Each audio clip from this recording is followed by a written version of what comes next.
اعوذ باللہ السمیع العلیم العظیم الحفیظ بوجہ الکریم وسلطانہ القدیم من الرجس الخبیث المخبث الشیطان اللعین الرجیم وقبیلہ ونفخہ ونفسہ وہمزہ بسم اللہ الرحمن الرحیم۔ تمام نبیوں کے سردار حضرت محمد صلی اللہ علیہ وآلہ وسلم اور تمام مذاہب کے سردار دین اسلام کے پیروکاروں، السلام علیکم ورحمۃ اللہ تعالی وبرکاتہ۔ آپ اپنی لائف کو چینج کرنا چاہتے ہیں تو اولیاء کرام کی زندگی کو سنیے اور پڑھیے، آپ کی لائف کو چینج کر دیں گے، یہ ہمارا دعویٰ ہے۔ اس کے لیے ہم نے اسٹیپ بائی اسٹیپ اولیاء کرام کی سیرت کو شروع کیا، اور آج ہماری نویں قسط حضرت جنید بغدادی رحمۃ اللہ علیہ۔ جنید کا معنی ہوتا ہے سولجر، واریر، جنید کا معنی۔ آپ کا نام ابو القاسم شیخ الشیوخ زاہد کامل سید الطائفہ لسان القوم طاؤس العلماء سلطان المحققین جنید بن محمد بن جنید قواریری رحمۃ اللہ علیہ بہت مشہور ہوئے ہیں۔ یہ بزرگ سلسلہ کئی سلاسل کے پیشواؤں کے پیشوا۔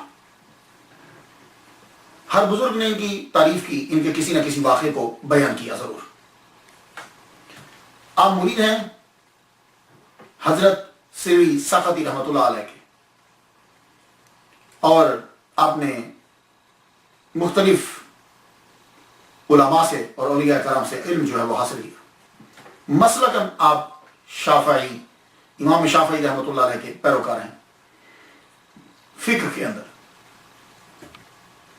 آپ کی پیدائش 2218 ہجری میں ہے۔ دوسرا جو عیسوی کا حساب لگایا گیا ہے، عیسوی کا حساب جو ہے وہ 830 کا لگایا گیا۔ آپ کی آباء و اجداد جو ہے وہ نہاوند سے آئے تھے، نہاوند ایران، اور آ کر بغداد میں بسنے لگے۔ آپ کے والد گرامی جو ہیں وہ آپ گینا، شیشے، مرر، ان کا کاروبار کرتے تھے، اسی لیے آپ کو قواریری بھی کہا جاتا ہے، قواریر، شیشے۔ حضرت جنید بغدادی رحمۃ اللہ علیہ، آپ کی باتیں زیادہ تر ابو یعقوب اقطع رحمۃ اللہ علیہ سے بیان کردہ ہے، زیادہ آپ کی باتیں۔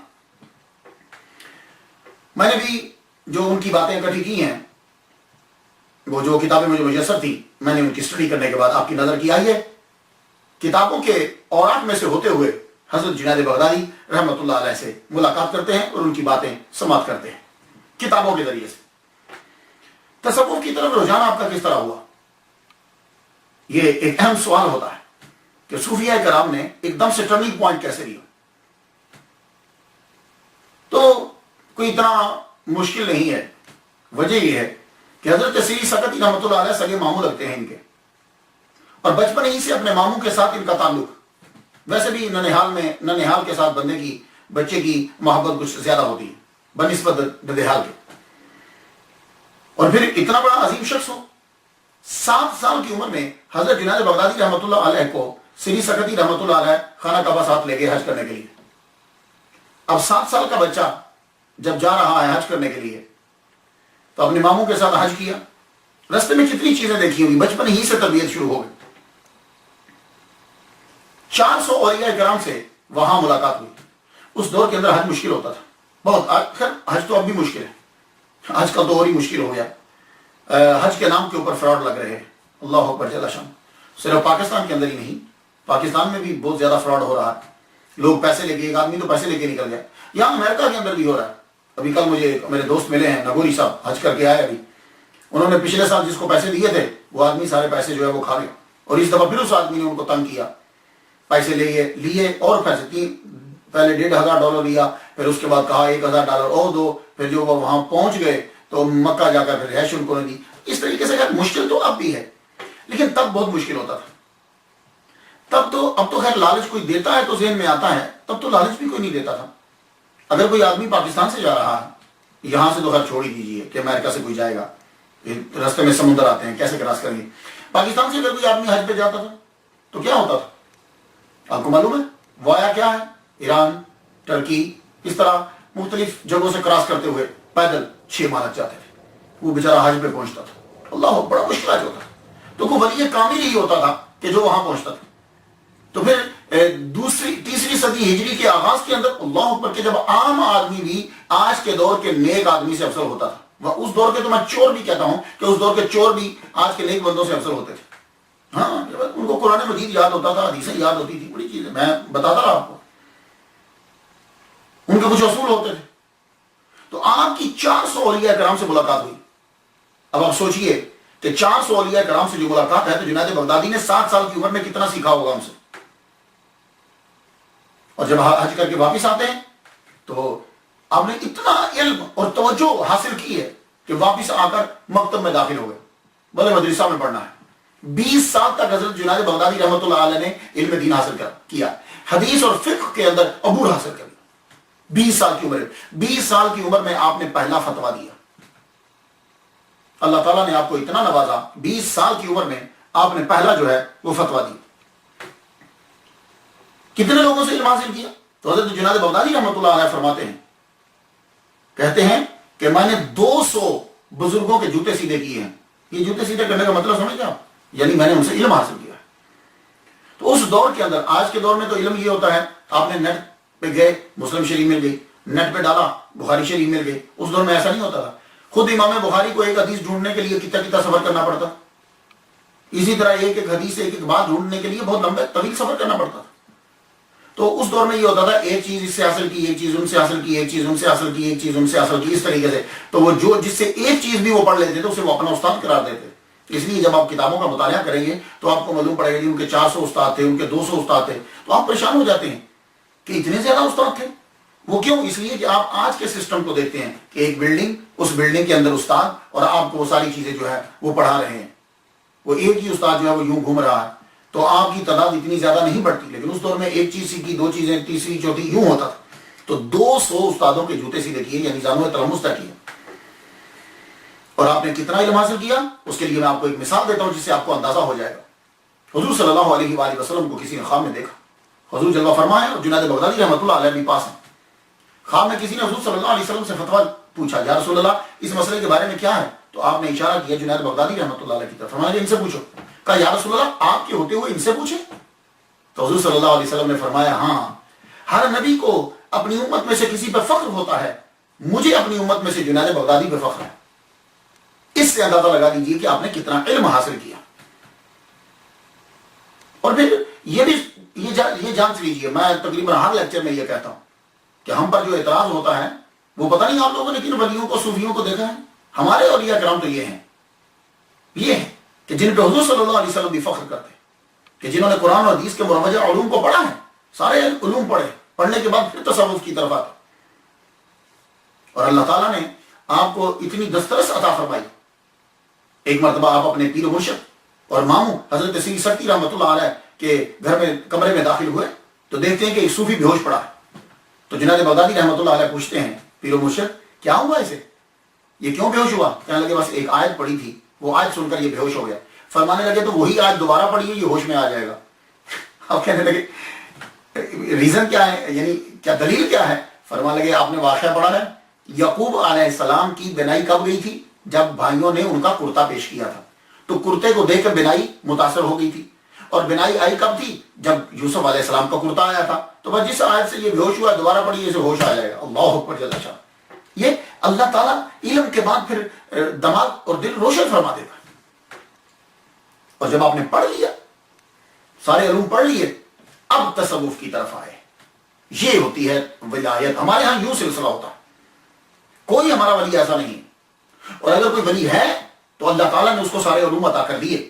یہ بات یاد رکھیے گا، اس کو اللہ نے سارے علوم عطا. خضر علیہ السلام کی ڈیوٹی لگا دی کہ اس کو سارے علوم پڑھاؤ. اللہ تعالیٰ کسی جاہل کو عارف نہیں بناتا، اپنا دوست نہیں بناتا. اور جسے دوست بنا لیتا ہے اسے جاہل نہیں رہنے دیتا. وَعَلَّمْنَهُ مِن لَّدُنَّا عِلْمًا، پھر اپنے خاص علم اسے عطا فرما دیتا ہے. تو جاہل اس کے قریب نہیں جا سکتا. اب اس کے بعد ریاضت شروع ہو گئی. جب تمام علوم پڑھ لیے جاتے ہیں تو سم ٹائم یہ علوم حجاب بن جاتے ہیں. پھر یہ ضروری ہوتا ہے کہ اب ریاضت کی جائے، مجاہدے کیے جائیں.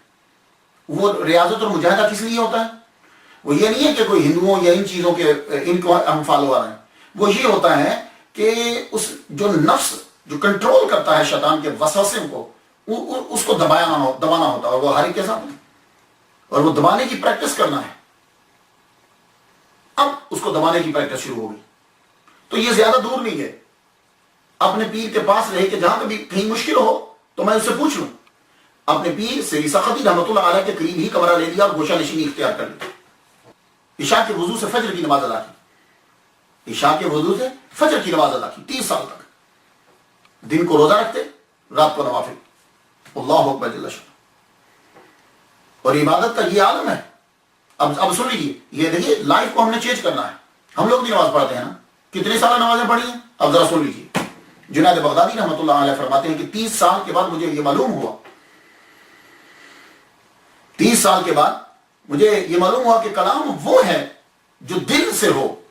تو میں نے 30 سال کی نمازوں کو پلٹایا.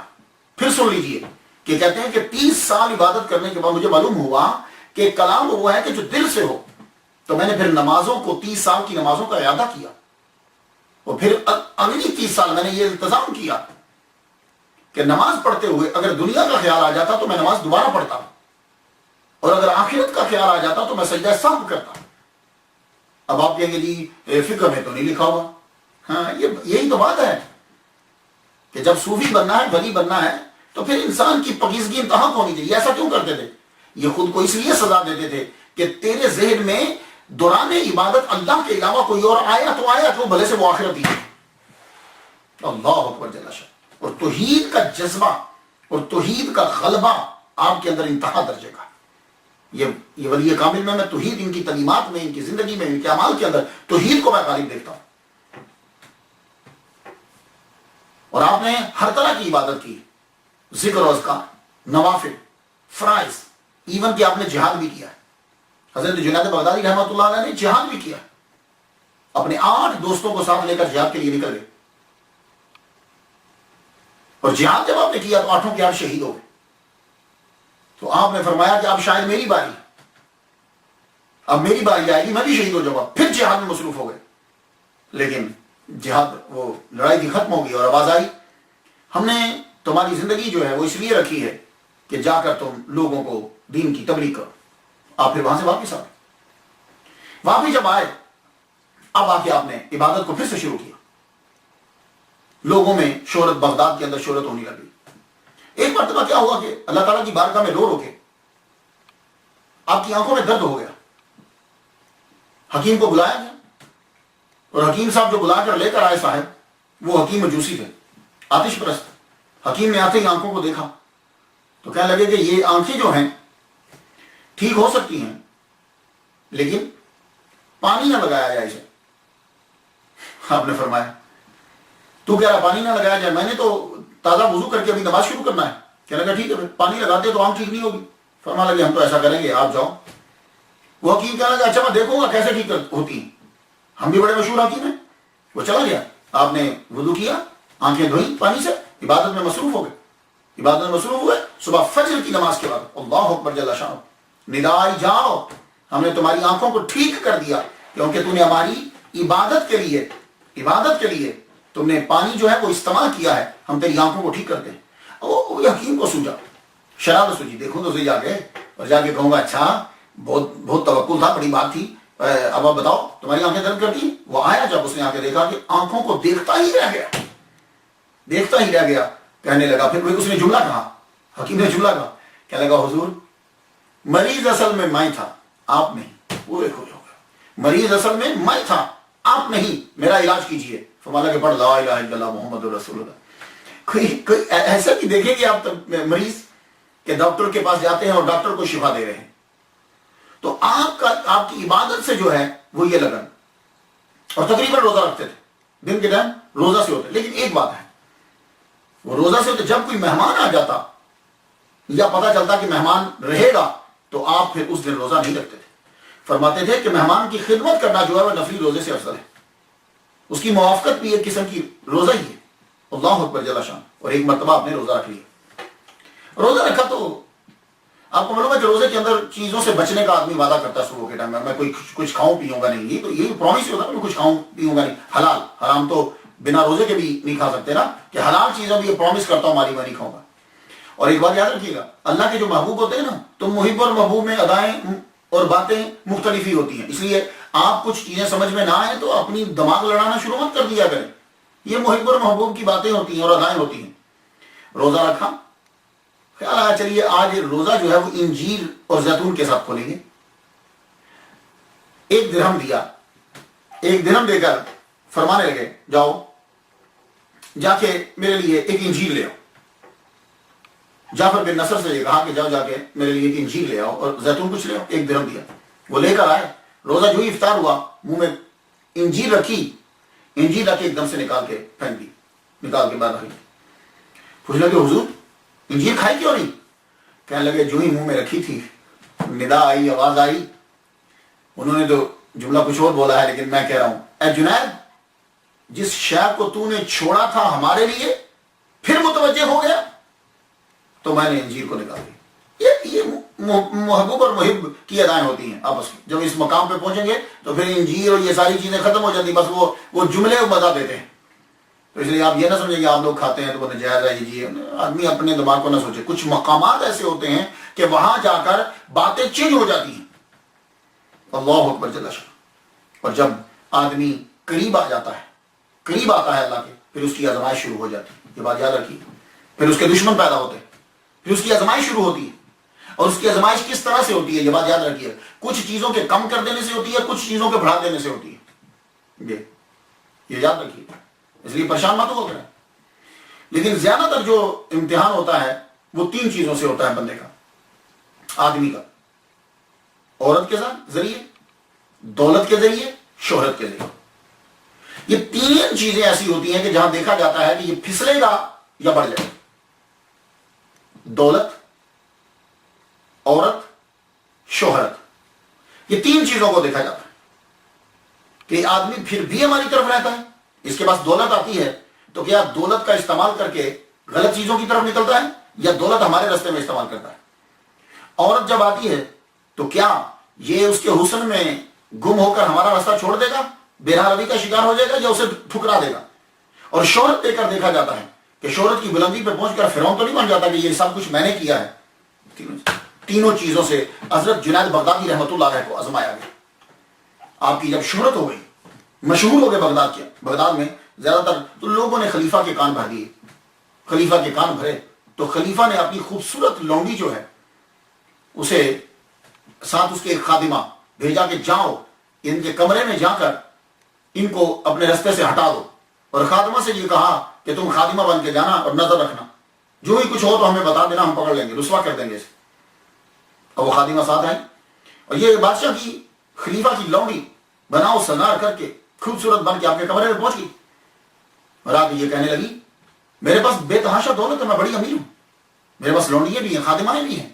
یہ دیکھیے میں آپ کے قدموں پہ نچھاور کرنا چاہتی ہوں اور میں آپ کے ساتھ رہنا چاہتی ہوں، سب کچھ چھوڑ چھاڑ کے. جملے تو بڑے اچھے ہیں، جملے تو بڑے اچھے ہیں، لیکن یہ جنید بغدادی ہیں، آج کا آدمی نہیں ہے. آپ نے سر کو ایک مرتبہ جھکایا، سر کو جھکانے کے بعد جب آپ نے سر اٹھایا، ایک قہر بھری نظر جب اس کے اوپر ڈالی، وہ قہر بھری نظر کا ڈالنا تھا، اللہ اکبر جل شانہ، ایک دم سے وہ نیچے گری اور دم توڑ دیا. اللہ اکبر جل شانہ. وہ قہر کی نظر میں کیا غضب تھا، وہ مرد عورت نے دم توڑ دیا. خادمہ وہاں سے دوڑی، دوڑتے ہوئے جا کے خلیفہ کو اطلاع دی کہ تمہاری لونڈی یہ کام ہوا ہے اور وہ مر گئی. خلیفہ خود آیا آپ کے کمرے کے اندر اور آ کر معافی مانگی کہ یہ میں نے امتحان لیا تھا لیکن یہ میری سب سے عزیز لونڈی تھی، آپ نے اس کو بھی مار دیا. فرمایا کہ تو میری 40 سال کی عبادت کو ضائع کرنا چاہتا تھا تو میں اسے مارتا نا. اللہ اکبر جل شانہ. اور جب خلیفہ آپ کے کمرے میں آیا، آپ سے آ کے معافی مانگی، اب حضرت جنید بغدادی رحمۃ اللہ علیہ کی شہرت بلندی پہ پہنچی. خلیفہ آپ کا دیوانہ ہو گیا.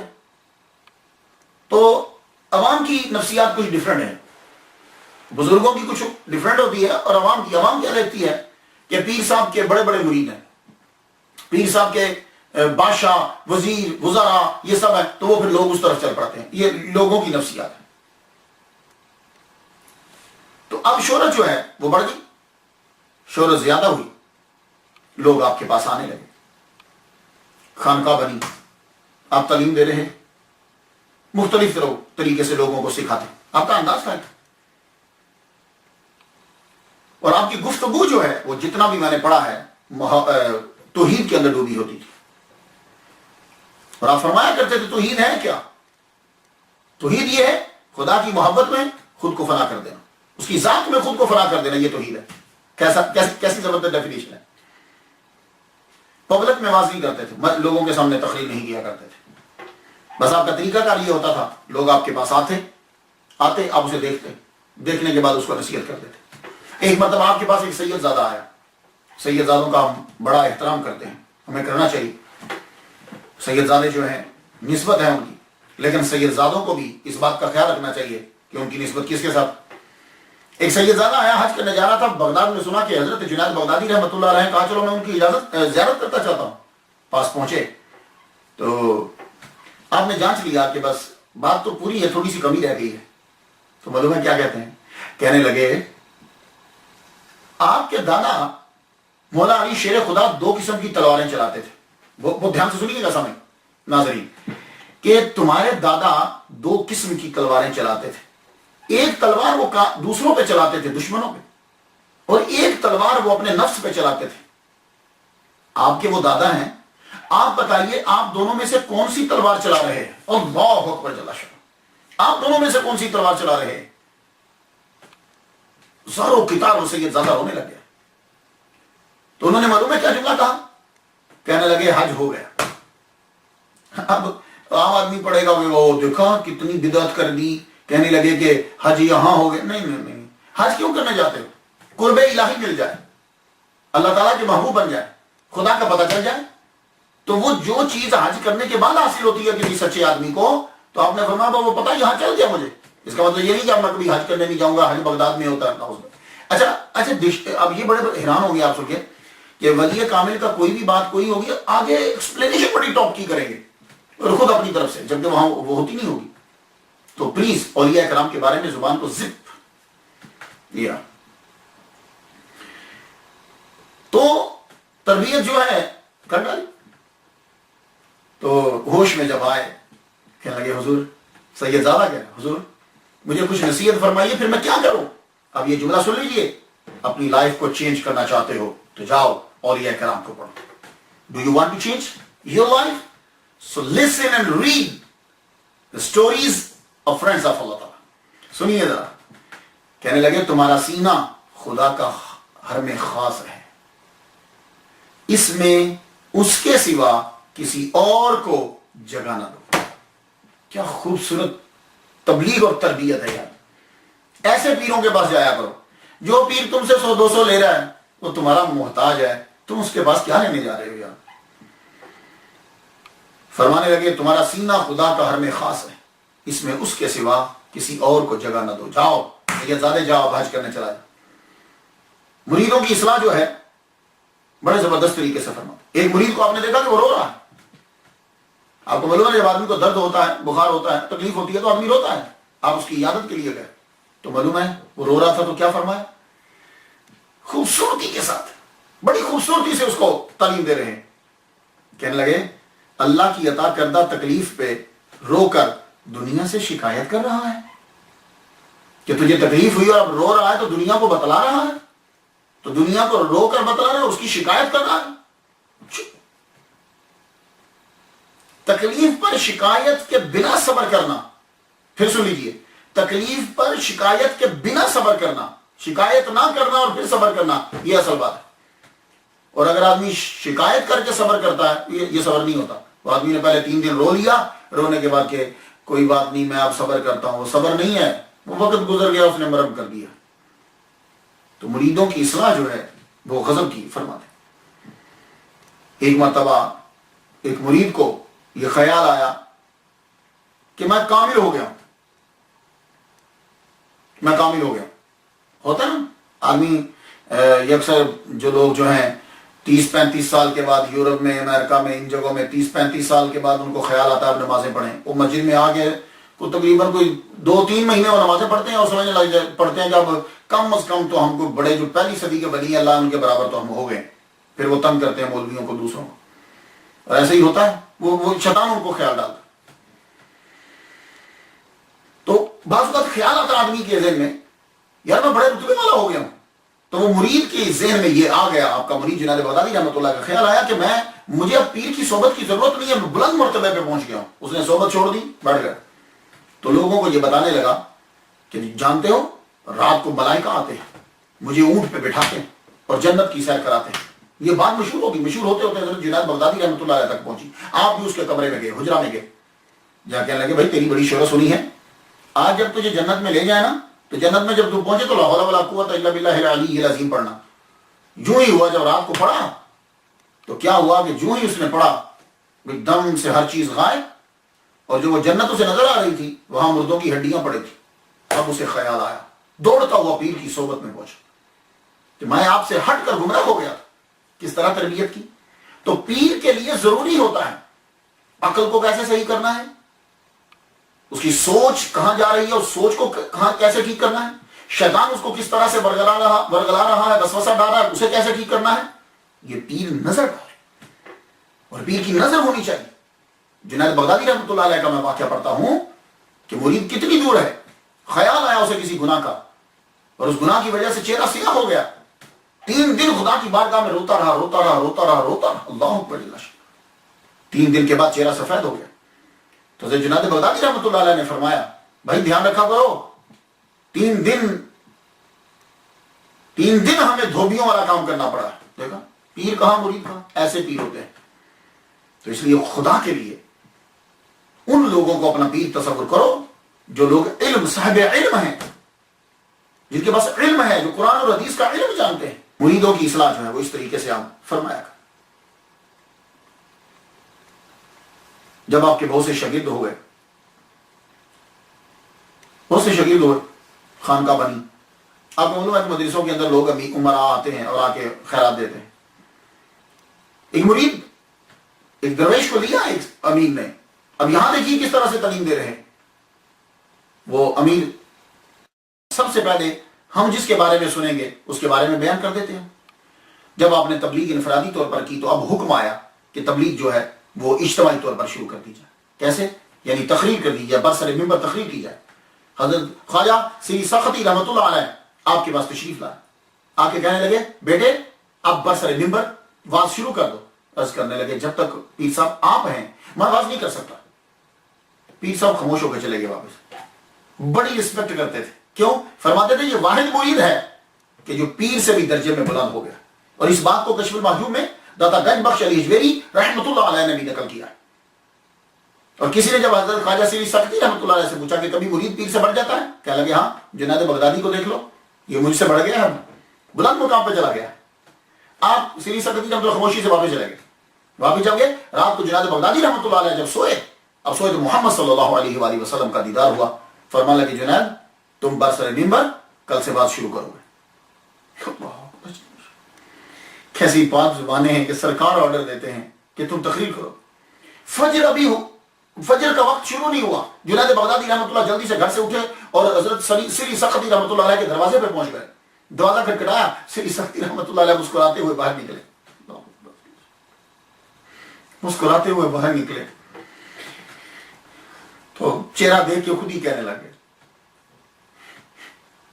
کہتے ہیں ہم نے جب کہا تھا تو سچ نہ جانا، عالم خام میں دیکھا تو سچ جا۔ کہنے لگے سنو، وہ جنید بغدادی رحمۃ اللہ سننے لگے پیر صاحب کو کیسے پتا ہے؟ کہنے لگے اللہ نے مجھے کہا کہ میں نے حضور سے کہا ہے۔ تو ان لوگوں کے دل کتنے صاف تھے کہ اللہ کے نور، مجھے آواز آئی ہے کہ اللہ پاک نے نبی سے کہا کہ جاؤ آپ جا کے حکم دو جنید بغدادی کو کہ وہ تقریر کرے، برسر ممبر واز کرے۔ سب سے پہلا واز جو آپ نے کیا، 40 لوگ اس مجمع کے اندر موجود تھے اور ان 40 میں سے 30 ابدال تھے، اور تقریر آپ زیادہ تر توحید پہ فرمایا کرتے تھے۔ اور پھر جب آپ تقریر شروع فرماتے تو پھر موتی بکھیرتے، تو آپ بھی چند موتی چن لیں، میری زبان سے سن لیں، اور سننے کے بعد سر کو دھن لیں۔ پورے خطبات تو نہیں، چند باتیں فرماتے ہیں کہ صوفی وہ ہے جو اللہ اور رسول کی اس طرح اطاعت کرے، ایک ہاتھ میں قرآن ہو اور دوسرے میں حدیث۔ لو اب یہ بات آپ کو تو آگے پھیلا دینی چاہیے۔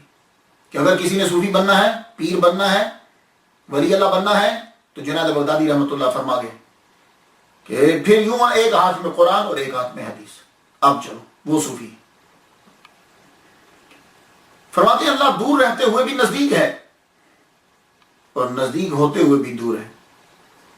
اب یہ جملہ آپ لوگ سمجھ سکتے ہیں، دور رہتے ہوئے بھی نزدیک ہے، دور ہے یعنی اس کا کوئی ٹھکانا نہیں تو دور ہے، دور رہتے ہوئے بھی نزدیک ہے اور نزدیک ہوتے ہوئے بھی دور ہے۔ دور رہتے ہوئے نزدیک ہے، شارک سے زیادہ قریب، اور نزدیک ہوتے ہوئے بھی دور ہے یعنی شارک کے پاس ہے، لیکن جب تک تم آگے نہیں بڑھتے تو تمہیں وہ کہاں ملے گا۔ اور فرماتے ہیں کہ 20 سال سے صرف میں ظاہری تصوف بیان کر رہا ہوں کیونکہ مجھے اس کے نکات بیان کرنے کی اجازت نہیں ہے۔ تصوف کے 1000 مسائل کے اوپر آپ نے حضرت ابوبکر رحمت اللہ علیہ سے ڈسکس کیے 1000 مسائل، اور جب وہ دنیا سے جانے لگے تو انہوں نے وصیت کی کہ یہ سارے اوراق، یہ مسائل جن پہ میری اور جنید بغدادی رحمت اللہ علیہ سے گفتگو ہوئی ہے، یہ سب میری قبر میں دفنا دیے جائیں۔ آپ کو جب علم ہوا تو آپ نے فرمایا جب تم کسی کو دو گے تو وہ پڑھے گا۔ بارہا ایسا ہوا ہے کہ خاص باتیں جو ہیں وہ چوری ہوئی اور پھر وہ آدمی ان کو برداشت نہ کر پایا، جیسے حسین ابن منصور حلاج جو ہے اس کے ساتھ بھی یہ ہوا۔ وہ کہنے لگے یہ باتیں ہمارے دونوں کے درمیان ہی دل میں رہنی چاہیے۔ وہ کیسے مسائل ہوں گے کہ جو ان دونوں کے دلوں میں رہ گئے، لوگ سنتے تو برداشت نہ کر پاتے۔ آپ کا مجمع بڑھنے لگا، 40,000 تک لوگ جو ہیں آپ کے مجمع میں موجود ہوتے، توحید اور معرفت کی باتیں سننے کے لیے آتے۔ کچھ لوگ بے ہوش ہو جاتے، کچھ جان بحق ہو جاتے، کچھ کو اللہ توبہ کی اور کچھ کو اللہ تعالیٰ اسلام کی توفیق عطا فرماتا۔ کسی نے پیام پہنچایا، یہ کہاں جنید بغدادی عوام کے سامنے تقریر کر رہے ہو، ندامت نہیں ہوتی، ریاکاری ہے، لوگوں کے سامنے تقریریں کرتے ہو۔ فرمانے لگے یہ واز میں نے خود شروع نہیں کیا، جب تک کہ 30 ابدالوں کا مجھے حکم نہیں آیا، اللہ کا مجھے حکم اور رسول کا مجھے حکم نہیں پہنچا، تب تک میں نے شروع نہیں کیا۔ اس لیے میں ریاکاری نہیں ہے، پیچھے سے آرڈر ہے۔ ابن شرح نے لوگوں کو جواب دیتے ہوئے کہا، کسی نے کہہ دیا ہوگا جی ان کا علم جو ہے وہ جب کلام کرتے ہیں تو علم کے مطابق نہیں ہوتا۔ فرمانے لگے یہ مجھے تو پتہ نہیں، لیکن یہ تمہیں میں بتا دوں کہ جب وہ کلام کر رہا ہوتا ہے تو لگتا ہے کہ رب تعالیٰ اس کو لفظ عطا فرماتا جا رہا ہے، اس کی طرف سے یہ لفظ جاری ہو۔ کبھی کبھی آپ کا بات بہت مشکل ہو جاتا، وجہ اب پی ایچ ڈی گفتگو کر رہا ہو تو یہ بچے کو کیا سمجھ آئے گی، اتنا مشکل ہو جاتا۔ تو ایک صاحب تو مجمع میں کھڑے ہو گئے، کہنے لگے جنید بغدادی، جنید تمہاری باتوں کی مجھے سمجھ نہیں آ رہی، تم کیا کہہ رہے ہو، میری سمجھ میں نہیں آ رہا۔ تو فرمانے لگے 70 سال کی عبادت کو قدموں میں رکھ، عبادت قدموں میں رکھ اور اپنا سر جو ہے وہ جھکا دے، پھر سمجھ میں نہ آئے تو میں مجرم، میں قصوروار ہوں۔ اور ایک روز آپ نے فرمایا کہ شیطان کے وسوسے سے جو نفس کا وسوسہ ہے وہ زیادہ خطرناک ہے، کیونکہ شیطان جب وسوسہ ڈالتا ہے تو پھر اب لا حول ولا قوت پڑھے تو وہ دور ہو جاتا ہے، لیکن جب یہ نفس وسوسہ ڈالتا ہے تو وہ لا حول ولا قوت پڑھنے سے بھی دور نہیں، اس لیے یہ اس کو ماننا زیادہ ضروری ہے۔ تو فرماتے ہیں کہ انسان سیرت سے انسان بنتا ہے، صورت سے انسان نہیں بنتا۔ تو اس لیے سنوارنا ہے تو سیرت کو سنوارو۔ انسان اپنے منہ کو میک اپ میں لگا رہا تھا یہ اچھا ہو جائے، نہیں، انسان سیرت سے انسان بنتا ہے۔ تکلیف پر شکایت نہ کرتے ہوئے صبر کرنا بہت مشکل ہے۔ مہمان نوازی نوافل سے بہتر ہے۔ جو کائنات میں غور کرتا ہے پھر عبرت نہیں پکڑتا، چیزیں دیکھتا ہے اور عبرت نہیں پکڑتا، اندھا ہونا اس کے لیے بہتر ہے۔ جو زبان خدا کا ذکر نہ کرے اس کا گم ہونا بہتر ہے۔ جو کان حق بات سننے سے قاصر ہو اس کا بہرا ہونا اچھا۔ جو جسم عبادت سے محروم رہے اس کا مردہ ہونا افضل ہے۔ فرمایا 400 اولیاء کرام کا فرمان ہے اللہ کی عبادت یوں کرو کہ اس کے سوا کسی کا خیال نہ ہے۔ ایک روز باز کرتے ہوئے فرمایا صوفی کسے کہتے ہیں؟ صوفی وہ ہیں جو ابراہیم سے خلیل کا درس لے، اسماعیل علیہ السلام سے تسلیم کا درس لے، داؤد علیہ السلام سے غم کا، موسیٰ علیہ السلام سے شوق کا، ایوب علیہ السلام سے صبر کا اور حضور صلی اللہ علیہ وسلم سے اخلاص کا سبق کا۔ اور فرمایا حیا ایک ایسی نعمت ہے جو گناہوں کی نگرانی سے پیدا ہوتی ہے، اور شرم و حیا بہت ضروری ہے۔ یہ میں نے چند چیزیں آپ کی نظر کی ہیں، تعلیم بڑی مشکل لگتی ہے، ناظرین کو کرامتیں، سٹوری ایسی چیزیں اچھی لگتی ہیں، لیکن اصل چیز جو ہے وہ یہ تعلیمات ہوتی ہے ان کو غور کرنا ہے، تدبر کرنا، اپنی زندگی کے اندر لاگو کرنا۔ آخرکار جس نے آنا ہے اس نے جانا تو ہے، صرف رب بچے گا اور تو ہر ایک مرے گا۔ منن صاحب نے یعنی یہ دنیا چھوڑیں، آپ کا بھی وصال کا وقت قریب آیا۔ رسالہ کشریہ طبقات کبریٰ میں ہے کہ آپ کا وصال 297 ہجری میں ہوا۔ یوں کہا جاتا ہے کہ 910 عیسوی جمعہ 27 رجب کو آپ رخصت ہوئے، اور رخصت ہونے سے پہلے کچھ باتیں کی ہیں اور کچھ عمل۔ آپ نے پورا قرآن مجید مکمل طور پر پڑھا، پورا قرآن مکمل پڑھا۔ پڑھنے کے بعد آپ نے فرمایا، ابو محمد جلیل سے کہا کہ آپ قریب آؤ۔ قریب آئے، کہنے لگے میرے دوستوں کے لیے کھانا تیار کرو۔ سب دوستوں کے لیے کھانا تیار کیا، جتنے خانقاہ میں لوگ تھے یاور تھے وہ سب کھانا کھانے لگے، وہ کھانا کھانے میں مشغول ہوئے۔ آپ نے کہا مجھے تازہ وضو کرواؤ۔ تازہ وضو کروایا، انگلیوں میں خلال رہ گیا، یاد کروایا، کہنے لگے یہ سنت ہے، یہ رہ گیا۔ اللہ، یہ ہے صوفیت۔ وضو مکمل کیا، وضو مکمل کرنے کے بعد 70 آیات جو ہے سورہ بقرہ کی تلاوت فرمائی، پھر ہاتھوں کے اوپر وظیفہ کرنے لگے۔ شروع کیا آپ نے وظیفہ، اور جب انگلی شہادت کی انگلی پہ وظیفہ پہنچا تو آپ نے یوں انگلی کو کھڑا کر دیا، انگلی کو کھڑا کیا اور پڑھا بسم اللہ الرحمن الرحیم، یوں ہی سجدے میں چلے گئے۔ انگلی کھڑی رہی، سجدے میں جا کے رکوع سے السری سے پرواز کر۔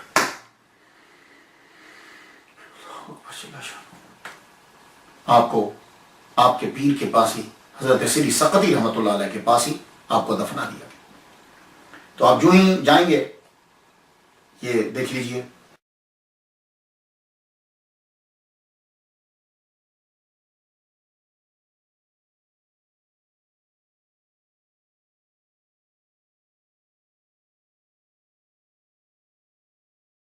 حضرت جنید بغدادی رحمۃ اللہ کی قبر، پیچھے حضرت سری سقطی رحمۃ اللہ، بغداد کے اندر۔ اور اس قبرستان میں بہت سے لوگوں کی قبریں ہیں، بڑی شخصیات، اولیاء کرام اور تاریخی شخصیات بھی اس کے اندر ہیں۔ تو جو ستارہ 830 عیسوی میں طلوع ہوا، 910 کو اسے بلا لیا۔ ٹائٹل جملہ، لوگوں نے پوچھا کہ محبت کس سے کرنی چاہیے؟ ٹائٹل جملہ ہے، لوگوں نے پوچھا کہ محبت کس سے کرنی چاہیے؟ آپ نے فرمایا اس کے ساتھ جس نے نیکی کی اور وہ اپنی نیکی کو بھول گیا۔ بڑا مشکل ہے آج کے دور میں، کہ یعنی آپ کو دوست کسے بنانا ہے، محبت کس سے کرنی ہے؟ اس بندے سے کرو کہ تم سے اس نے نیکی کی اور نیکی کر کے بھول گیا۔ آپ نے بہت سے مرید و خلفاء مشہور ہوئے آپ کے، مگر حضرت ابوبکر شبلی رحمۃ اللہ علیہ کا ایک الگ ہی مقام ہے۔